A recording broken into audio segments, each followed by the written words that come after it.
Film की शुरुआत होती है एक छोटे से मछुआरों के गांव से जो समुद्र के किनारे बसा हुआ है। यहाँ मछुआरे अपनी नावों के सहारे मछली पकड़कर गुजर बसर करते हैं। इन्हीं में से एक परिवार है आसी का।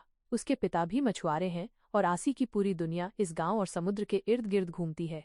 लेकिन इसी गांव में एक बहुत ही प्रभावशाली आदमी भी रहता है, रायणम। वो एक बड़ा जमींदार और बाहुबली नेता है जो पूरे इलाके में अपनी ताकत और डर के लिए जाना जाता है। उसके लिए इज्जत और परंपरा सबसे बड़ी चीज है। उसकी बेटी बेबम्मा उसी की हवेली में पली बढ़ी है, एक ऐसी दुनिया में जहां उसकी हर इच्छा पूरी होती है। लेकिन उसकी जिंदगी में आजादी की कमी है। आसी और बेबम्मा एक ही गांव में रहते हैं, लेकिन उनके बीच बहुत बड़ा सामाजिक अंतर है। आसी एक गरीब मछुआरा है और बेबम्मा एक अमीर जमींदार की बेटी।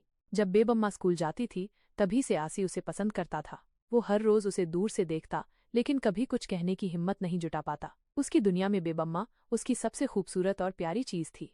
समय बीतता गया और अब वे दोनों युवा हो गए हैं, लेकिन आसी की आंखों में बेबम्मा के लिए वही प्यार था जो बचपन से था।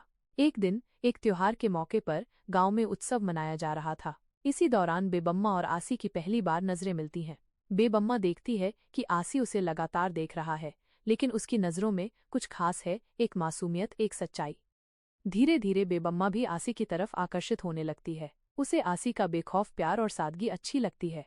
फिर एक दिन जब बेबम्मा अपनी गाड़ी से जा रही होती है तो आसी उसके सामने आता है। दोनों की मुलाकात होती है और ये पहली बार होता है जब दोनों एक दूसरे से कुछ शब्द बोलते हैं। बेबम्मा पूछती है, तुम मुझे हर दिन देखते हो, क्यों? आसी हल्के से मुस्कुराता है और कहता है, क्योंकि तुम्हें देखे बिना मेरा दिन शुरू नहीं होता। बेबम्मा के चेहरे पर एक हल्की मुस्कान आ जाती है। उसे समझ आ जाता है कि आसी का प्यार सच्चा है। इसके बाद बेबम्मा और आसी के बीच मुलाकातें बढ़ने लगती हैं। वे छुप छुप कर मिलने लगते हैं और समुद्र किनारे बैठकर घंटों बातें करते हैं। आसी उसे अपने गांव के बारे में बताता है, अपने सपनों के बारे में बताता है। वहीं बेबम्मा उसे अपनी कैद जैसी जिंदगी के बारे में बताती है, कैसे वो सिर्फ अपने पिता के डर की वजह से जी रही है। धीरे धीरे उनका प्यार इतना गहरा हो जाता है कि वे एक दूसरे के बिना रह ही नहीं सकते। रायणम की राजनीति और समाज में बहुत इज्जत थी। उसे जब अपनी बेटी के इस रिश्ते के बारे में पता चलता है तो उसका गुस्सा 7वें आसमान पर पहुंच जाता है। वो बेबम्मा को घर में बंद कर देता है और आसी को धमकी देता है, अगर तुमने फिर से मेरी बेटी की तरफ देखा तो मैं तुम्हारा नामो निशान मिटा दूंगा। लेकिन प्यार किसी धमकी से नहीं डरता। बेबम्मा अब अपने पिता के घर में घुटने लगी थी। उसे समझ आ गया था कि अगर उसे आसी के साथ रहना है तो उसे ये जगह छोड़नी होगी। एक रात वो चुपचाप अपने घर से निकलती है और आसी के पास जाती है। वे दोनों मिलते हैं और शहर छोड़ने का फैसला करते हैं। वे एक ट्रेन पकड़ते हैं और किसी अनजान जगह पर चले जाते हैं जहां कोई उन्हें पहचान न सके। आसी मेहनत मजदूरी करने लगा ताकि वो उसे खुश रख सके। एक दिन दोनों हॉस्पिटल जाते हैं। बेबम्मा ने एक छोटे से बच्चे को देखा और उसे गोद में ले लिया और वो आसी से कहती है कि मुझे भी एक बच्चा चाहिए, और वो शादी के लिए बोलती है। दोनों शादी करने वाले होते हैं, लेकिन किस्मत को कुछ और ही मंजूर था। रायणम के आदमियों ने उन्हें पकड़ लिया और दोनों को अलग कर दिया।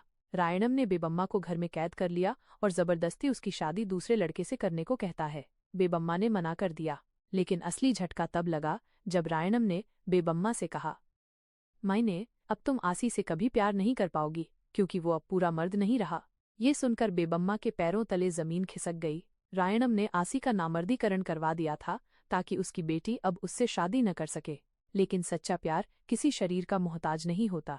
बेबम्मा ने जब आसी को देखा तो उसकी आंखों में वही प्यार था, वही अपनापन जो पहले था। उसने कहा, तुम्हारे बिना मैं अधूरी हूँ। मुझे फर्क नहीं पड़ता कि दुनिया क्या कहेगी, मैं तुम्हारे साथ चलूंगी।